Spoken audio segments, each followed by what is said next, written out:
այդ կոնցեպտի հեղինակներին և հիմնադիրներին վարչական արտադրության, ասեմ, որ այս կոնցեպտը լավագույն գործներ թե մեր հարևան պետություններում, թե առհասարակ ԱՊՀ տարածքում վարչական արտադրության։ Այս կոնցեպտի շրջանակներում խնդիրը հետևյալն է։ Վարչական արտադրությունը ինքնին կառուցված էր այնպես, որ այն ում նկատմամբ իրականացվել է վարչահարություն և կայացվել է վարչական ակտ, դիմելով դատարան, ստանում են որոշակի երաշխիքներ։ Նախ այդ դատավարությունը ինքնին որոշակի կառուցակարգով էր արված, այսինքն մրցակցային դատավարություն չէ, ex officio դատավարություն է, պաշտոնյա դատավարություն, և քաղաքացին դիմելով դատարան ստանում էր որոշակի երաշխիք։ Երաշխիքներից մեկը այն է, որ իր նկատմամբ կայացված վարչական ակտը կասեցվում է մինչև ամբողջ դատական գործընթացի ավարտը։ Հաջորդ երաշխիքը այն է, որ ըստ էության այդ դատավարության շրջանակներում ապացուցման ձևաչափը շեղված է և պետական մարմինը պարտավոր է ապացուցել և պահանջել այդպես իր ընդունած վարչական ակտի իրավաչափության։ Եվ դրված էր առանցքային այսպիսի մի կանոն, և այսօր է այդ կանոնը գործում է, իր նկատմամբ կայացված վարչական ակտերի հետևանքներով կասեցվում է։ Եվ այս ամբողջ գործընթացի ընթացքում անձը օգտվում էր այդ երաշխիքներից։ Այս առումով հատկանշական է, որ մենք ուսումնասիրեցինք նաև դատական դեպարտամենտի կողմից հրապարակված վիճակագրական տվյալները վերջի շրջանի 2022, 23 և 24 թվականներին։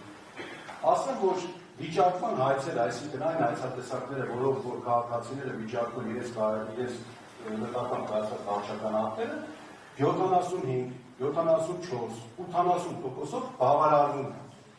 Այսինքն քաղաքացիները ստանում են դրական արդյունք դատարանում։ Մոտավորապես այսպիսի տարիների ցուցանիշներ 78%-անոց մենք դրական արդյունք ունենք։ Սա խոսում է հարգելի գործընկերներ այն մասին, որ առնվազն այս հայցատեսակների մասով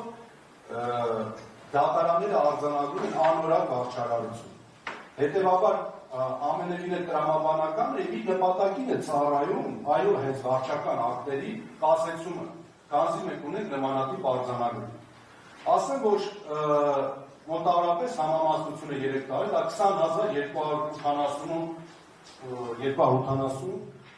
բավարարված գործեր են, դրական դատական ակտեր են յոթ քաղաքացի։ Սա քաղաքացիները, սա որոշակի ցուցիչ։ Մի կարևոր հանգամանք ևս։ Վերջին շրջանում 22, 23 թվականին և 24 թվականին մենք ունենք հետաքրքիր դինամիկա։ 24 թվականին կրկնակի անգամ, ուրեմն շատացել է քաղաքացիների դիմումը դատարան վարչական հայցերը։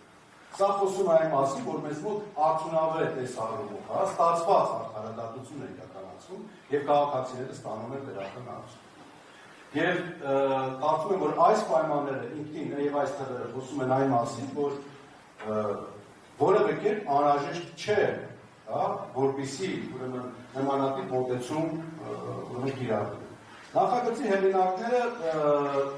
հիմնավորումների շրջանակներում բերում են այսպիսի մի տեսակետ, որ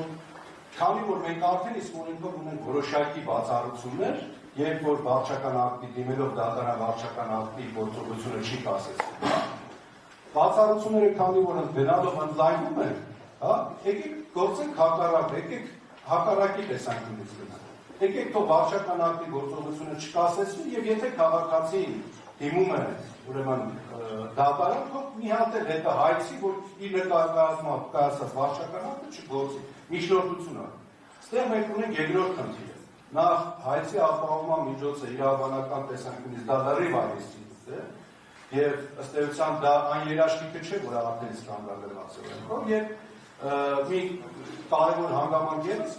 մենք ամբողջ կոնցեպտն ենք փոխում այս կառուցակարգի։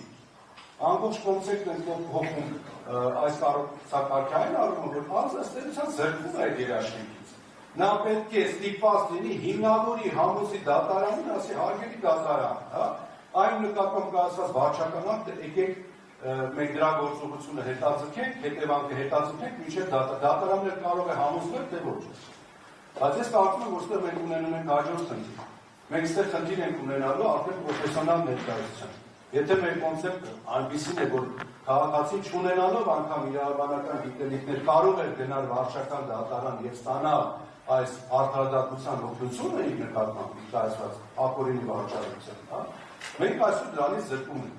Եվ դատարաններն այդ առումով մենք դնում ենք որոշակի բարդ իրավիճակի մեջ, որ այս առումով պետք է հիմնավորեն նաև որոշակի դատավարական գործողություններ իրականացնեն այդ միջնորդությունը բավարարելու կամ չբավարարելու։ Սա իմ դիտարկումն է, ես արդեն ցանկությունների, հա,